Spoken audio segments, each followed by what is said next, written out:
كيلو دجاج مفروم باش نحضروا أبن مسلي يعمل 66 كيف، ونزيدوا معاه رز جربي، وهذوما الكل باش نحضروهم بخلطة برك. في صحفة باش نحطوا بصل مع دنوس سلق مقطعين جواد، دجاج مفروم، حطيت الروز، نعناع، بقيت البهارات تلقاوهم مكتوبين، حطيت زيت زيتونة وخلطته وقسمت الخليط على 2. خذيت البلاتو متاعي، حطيت فيه الزيت، الخليط اللول، زدت بيضة وشكلت الكعبورات، خذيت بطاطا زادة وطماطم وفلفل.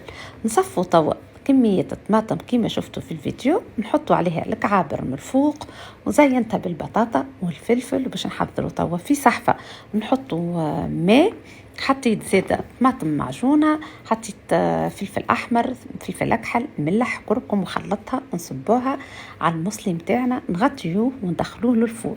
وبقيت الخليط زدت شوية الرز وحطيته يفور، وهكا ضربت عصفورين بحجرة بركة. حضرت 2 وجبات واني واقفة في الكوجينة، فرد مرة للفطور والعشاء، وصحة وبشفى ليكم. إن شاء الله عجبتكم تبارة اليوم. قولوا لي شنو رأيكم في الريسيت وفي الفكرة.